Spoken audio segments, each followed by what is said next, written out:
CPCavafy in a way wrote two kinds of poems. One sort of poem is about historical Alexandria, the Ptolemies and everything which he knew from history. And the other poems are about modern Alexandria, life which he knew in modern Alexandria. And they're mostly love poems, and I suppose because I know more about love than I do about history, I chose to do those.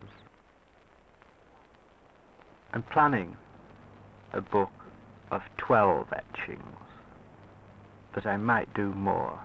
I don't know. It might be 18, it might be 20, but at least 12.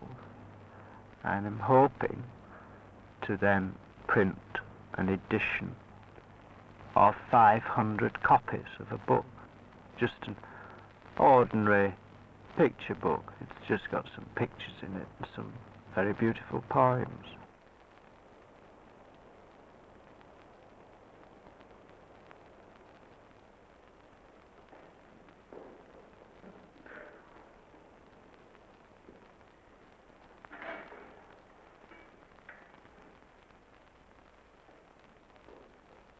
On these etchings, I really worked from three sources.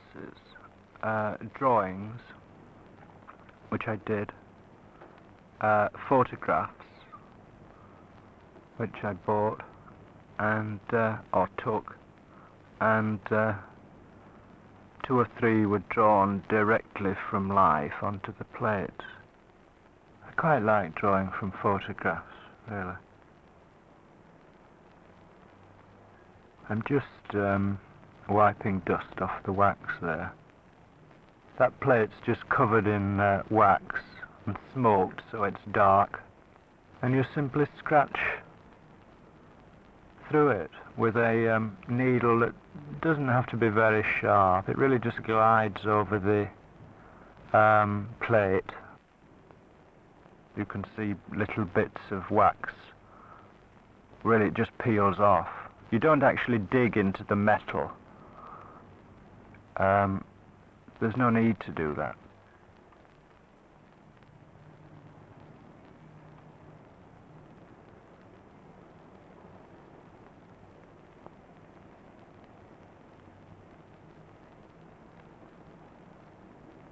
When you put it in the acid just eats where you've drawn a line. Simple process, really.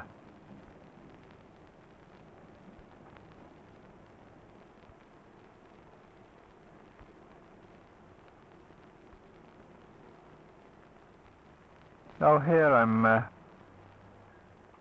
this is the acid. I'm just putting in some potassium chlorate. I'm not sure why you put it in, but it speeds up the acid when you put in the plate. It bites quicker.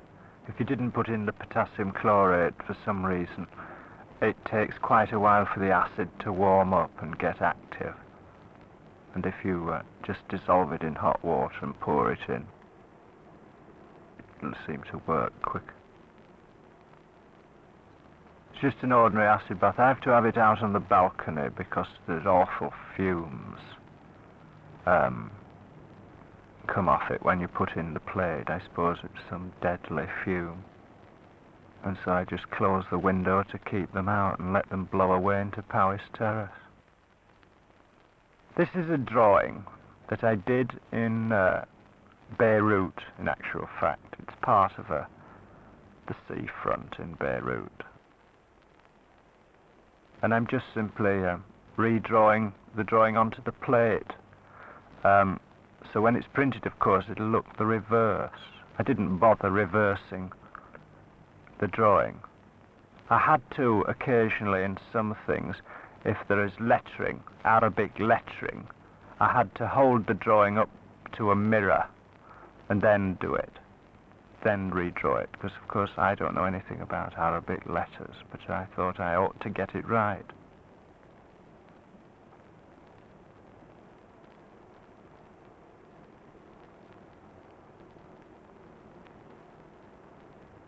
It's rather nice drawing with this thing, because you never seem to have to stop. I mean, you could draw a continuous line because the thing itself has no ink on it or medium of any kind. You can just draw away, really, without having to take it off the plate. Gives a rather kind of beautiful line, I think, in a way. It's why you can get a nice line in etching.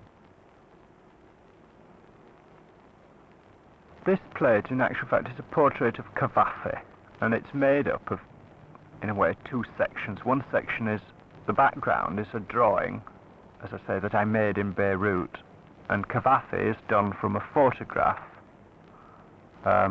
which I had given. And I just wanted a picture of Cavafy in Alexandria, and so I thought I'd just do a portrait and build it up this way.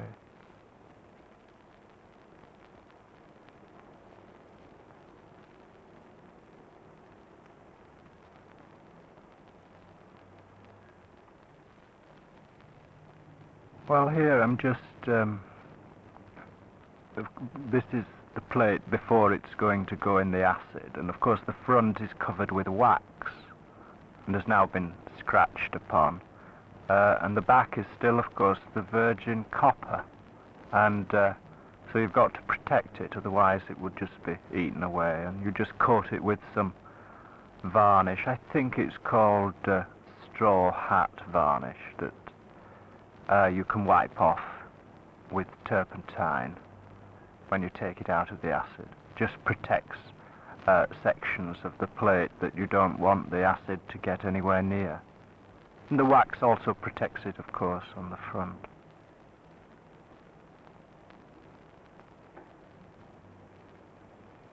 In America you can get plates that have got plastic backing, so you never have to do this. Better kind of, you know, it speeds up etching, really.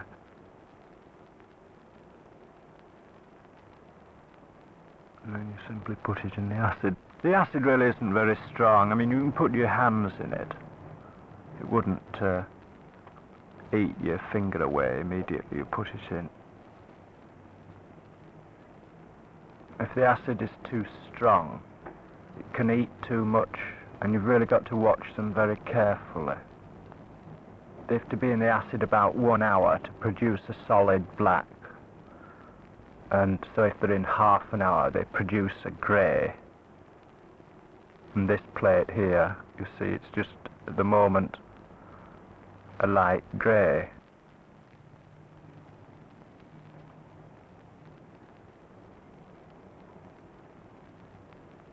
I keep just tickling the plates there in the acid. In a way, it's not, I found out it's really not necessary with copper. These are the first etchings I've ever done on copper. Previously, I always used zinc, and you need a slightly different kind of acid with zinc, and you have to keep watching the plate continually, really, because little bubbles occur as the acid is eating into it, and if you don't remove the bubbles with a feather or something, the line would just be dotty. You just get a dot instead of an even line. Well, in copper, it appears somehow this just doesn't happen. Although that's an aquatint there, you see.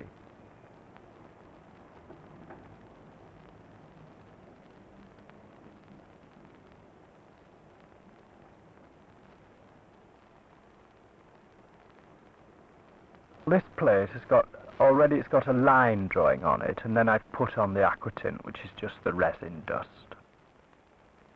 I'm just blocking out bits. See, it's already been in the acid, so all that section you see that's bare is already a light grey, and I'm painting on it with varnish, and so of course the sections I am painting will stay light grey because I'm protecting. The acid cannot penetrate the varnish. And what I leave and then put back in the acid bites deeper and it gets darker and darker. And if all the time it was in the acid added up to about an hour, it really would be black. but I don't want anything particularly black. I'd just like a dark grey pattern. This is a kind of blanket on a bed that's got a pattern on it. And I'm just using I'm going to use 3 different greys, which will mean blocking out 3 times and putting it in the acid 3 separate times. There are many prints that are just aquatint and nothing else. There's no other process used at all. I think Goya did plates that were just aquatint, really had no line on at all.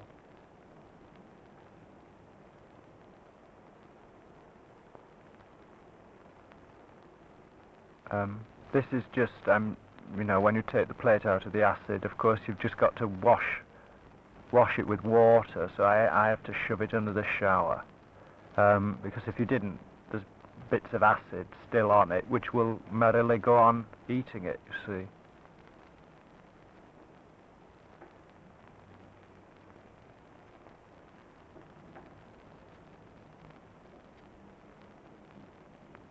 And once it's been bitten, you see, once the plate has been in the acid, to produce a reasonable line, it's got to be in for 3 hours to produce a thick line. Well, if it's only in for 2 hours, the line is thinner. And so if you want to use thin and thick lines, you've simply got to draw, first of all, the lines that you want thick and put it in the acid, which is what I did here. I've then taken it out of the acid after 1.5 hours, and am then carrying on drawing with other lines which I want to be thin. This is a Venetian blind behind 2 figures getting into bed. And the lines on the Venetian blind will be a lot thinner than the figures, because they've only been etched for 1.5 hours as opposed to the 3 hours of the other lines.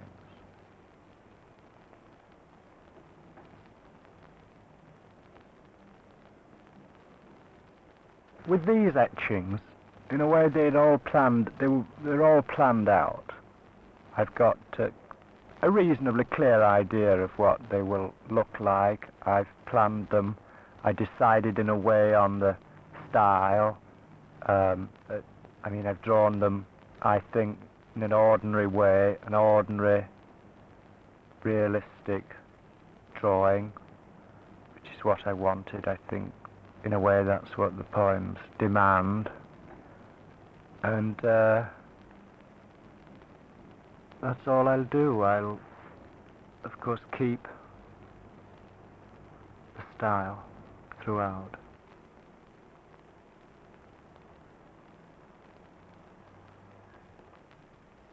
Well, this is just wiping off the plate's just come out of the acid, and I'm just wiping the back first, just the varnish. It just wipes off pretty easily with the turpentine.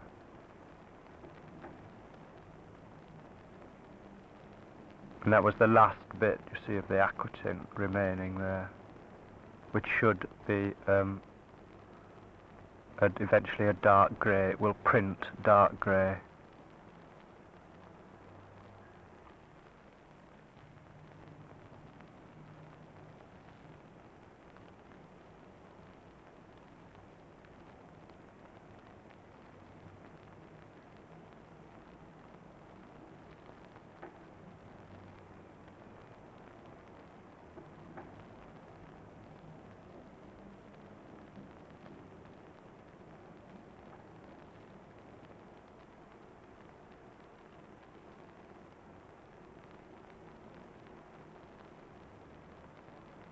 And then you have to,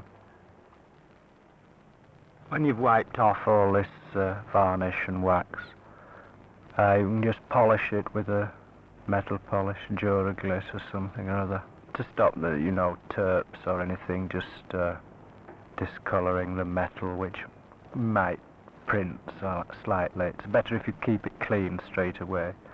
And also, the Duraglit puts a little bit of, just a tiny bit of dirt in the line, and then polishes the metal so you can see the line in a way quite clearly before it goes off to the printers. It's very smooth, the metal. As you can see, it's shiny, and all the shiny bits will just, of course, print white when the ink's eventually put on them. I bought those pants, by the way, in the Jack Frost surplus store in Santa Monica.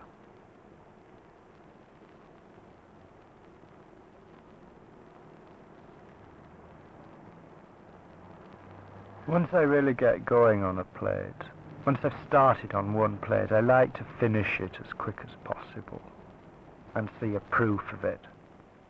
I don't know why, really. I mean, I never rush paintings. Not that I rush etchings, I suppose it's just that I know I can do an etching in 2-3 days. And the point is, when with this acid here, and this awful smell you get, the fumes really did, you know, they creep everywhere. And couldn't sleep so well because of these awful fumes, so I had to keep getting up early and keep working on them. It's very good, really.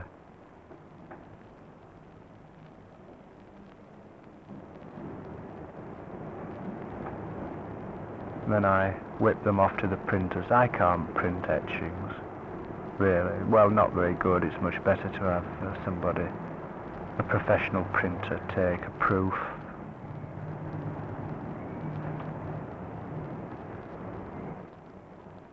This is the printing process. Even though I've polished the plate, they then re-clean it with some stuff. I don't know what it is. Some benzene, I think, or something like that. But it cleans every bit of dirt off the plate, and especially out of the lines, because of course you need the lines clean now, because they're going to hold the ink. And if they were full of dirt, they wouldn't hold enough ink, and you'd get a rather rotten print. And you rub on the ink. You smother the plate with ink. Then simply remove it by wiping over it, and the ink stays in the lines that have been dug into the metal. And finally you kind of polish it with your hands, moving your hands fast over the plate, and you remove the last bit of ink on the virgin copper.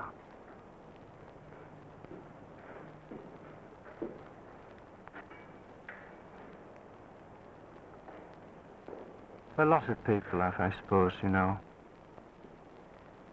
People who etch a lot, I suppose, have lots of equipment and things that looks complicated. And a lot of people make out it's really very complicated and difficult, but I think really it must be one of the simplest methods. I think it's simpler really than lithography, in a way. See, if you don't wipe it a lot, the whole thing would print slightly grey, and I really don't want it grey. I want black lines on white paper. And to do that, you've got to just clean the plate pretty thoroughly.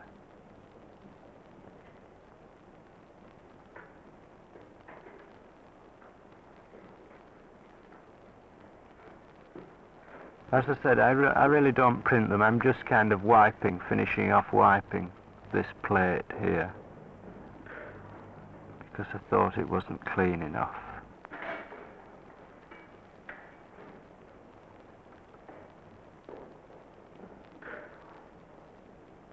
And just lay put the plate in the press. The press, an etching press, is just these two great big rollers. You need really enormous pressure because the rollers press the paper into the lines to collect the ink.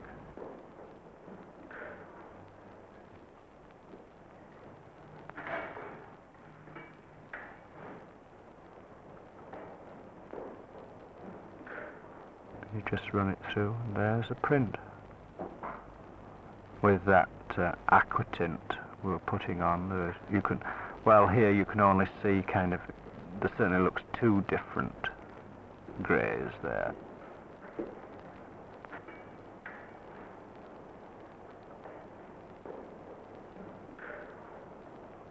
And I've just to check them over because sometimes if they weren't inked well enough, they sometimes leave a line. If the ink hadn't filled the line, occasionally they miss. And I think because these etchings are primarily line etchings, it's very important that they should be printed very well. The line should always stand out well.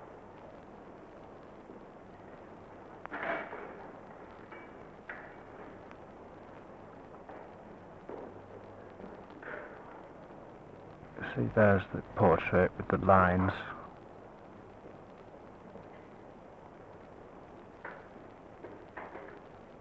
The first print was it was slightly faint. The thin lines that I'd drawn on the Venetian blind hadn't quite come out really. And on the first print, if they don't come out, you're never sure whether in actual fact it's just the printing that wasn't too good or whether the lines in themselves are actually too thin. So I'm really just suggesting we take another 2 or 3 prints right now just to find out. I mean, the moment you've got one good print, you know it's possible to print 100 others exactly the same. But until you get a good print, there's always the possibility that it's just the plate, there's something wrong. The line itself just isn't deep enough and it won't take the ink and hold the ink.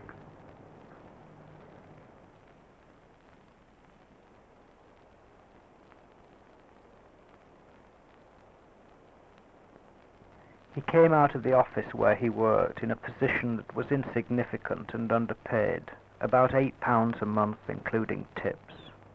When he had finished with the odious chores over which he had stooped all the afternoon, he went outside at 7, walking slowly, idling away his time in the street, handsome and interesting, the way he seemed to have achieved his full potential sensuality. His 29th birthday was last month. He idled away his time in the street and in the poor alleys leading to his home. Passing in front of a small shop which sold some fake cheap goods for working people, he saw within a face, a figure, and this urged him to enter, as if to ask about some coloured handkerchiefs. He inquired after the quality of the handkerchiefs and what they cost, in a low voice almost stifled by desire, and the answers that came followed suit, abstracted in a choking voice implying willingness. They kept on murmuring things about the goods, but their sole intent to touch each other's hands across the handkerchiefs, to bring their faces close together, and their lips as if by chance a momentary contact of their limbs, quickly and stealthily, so that the owner of the shop, sitting at the far end, should not notice. In the dull village where he works, as a clerk in a shop, very young, and where he waits for 2 or 3 more months to go by, another 2 or 3 more months till business slows down, to go then to the town and throw himself immediately into its life and entertainment. In the dull village where he waits, he went to bed lovesick tonight, his whole youth afire with fleshy passion. His lovely youth, lovely in intensity, and pleasure came to him in sleep. He sees and has the body he desires in his sleep. I care about my writing, love it. Just now, though, I'm discouraged at my slowness. The day depresses me, seems ever to get darker, darker. The wind blows, all the time it rains. Now I'd rather look than write at this picture of a boy reclined beside a fountain, tired from running. How beautiful he is, what a divine noon enraptured him to lull him so to sleep. I sit and gaze like this for a long time, so from art's toil I rest again in art.